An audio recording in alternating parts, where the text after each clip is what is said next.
नमस्ते, आज हामी सकको बारेमा डिस्कसन गर्छौँ। यो सेसनमा हामी डिफ्रेन्ट टाइप्स अफ सकको बारेमा कुरा गर्छौँ।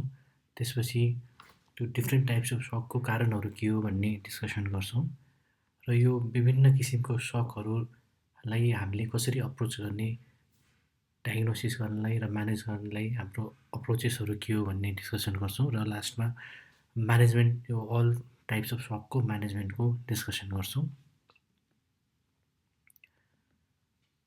यो सकलाई हामीले 4वटा टाइपमा क्लासिफाई गर्न सक्छौँ। हाइपोभोलेमिक सक, कार्डियोजेनिक सक, अब्स्ट्रक्टिभ र डिस्ट्रिब्युटिभ सक। हाइपोभोलेमिक सक भन्नाले कुनै पनि कारणले ब्लड भेसल्सभित्र भोल्युम कम भयो र भोल्युम कम भएको कारणले टिस्यु पर्फ्युजनहरू कम भयो भने यसलाई हामी हाइपोभोलेमिक सक भन्छौँ। हाइपोभोलेमिक सक विभिन्न कारणहरूले गर्दा हुन्छन्। एउटा एकदमै इम्पोर्टेन्ट कारण ब्लड लस हो। यो ट्रमामा पनि ब्लड लस हुनसक्छ भने अरू नन ट्रमेटिक कजेसहरू जस्तै मेन्स्ट्रुअल ब्लिडिङ यिनीहरूमा पनि ब्लड लस हुनसक्छन्। त्यस्तै लस अफ प्लाज्माको एउटा इक्जाम्पल बर्न हो, जसमा चाहिँ प्लाज्मा लस हुन्छ र भोल्युम कम हुन्छ। त्यस्तै फ्लुइड र इलेक्ट्रोलाइट लसहरू जस्तै डायरिया भोमिटिङ पनि एउटा अर्को कारण हो। इनएडुकेट ओरल इन्टेक, जस्तै कोही पेसेन्ट बेड रिडन छ, डेबिलिटेड छ अथवा डिमेन्सिया भएको पेसेन्ट छ भने जसले राम्रोसँग खान सक्दैन अथवा चाहिँ फ्लुइड इन्टेक कम छ भने यो पेसेन्टहरूमा पनि हाइपोभोलिमिया हुनसक्छ। अर्को कारण कार्डियोजेनिक सक हो। कार्डियोजेनिक सकमा हार्टले राम्रोसँग पम्प गर्न नसकेको कारणले टिस्यु पर्फ्युजन राम्रो हुँदैन, जुन अवस्थालाई हामी सक भन्छौँ र यसको कारण हार्ट भएको भएर हामीले कार्डियोजेनिक सक भन्छौँ। यो सकको केही कारणहरूमध्ये एउटा डिसएरिथमिया हो, जस्तै ट्याकिएरिथमिया अथवा ब्राडिएरिथमिया हुन्छन्।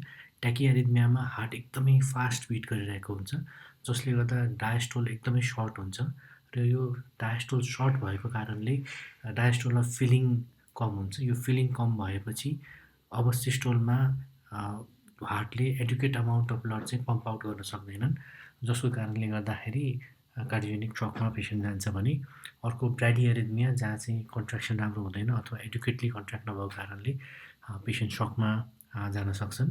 त्यस्तै अर्को पम्प फेलियर, यसको केही इक्जाम्पलहरू मायोकार्डियल इन्फ्राक्सन हो, जसमा हार्टको मसलहरूमा इन्फ्राक्सन हुन्छ, जसले गर्दाखेरि हार्टले राम्रोसँग पम्प गर्न सक्दैन। पम्प गर्न नसकेको कारणले कार्डियक आउटपुट राम्रो हुँदैनन्। एउटा इक्जाम्पल हो भने अरू इक्जाम्पल्सहरूमा कार्डियोमायोप्याथी आउँछन्।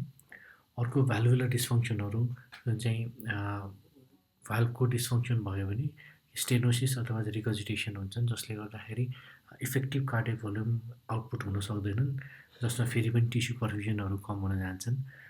अर्को कारण इन्ट्रोभेन्ट्रिकुलर सेप्टम अथवा चाहिँ हार्टको कार्डियक मसल रप्चर भयो भने हो।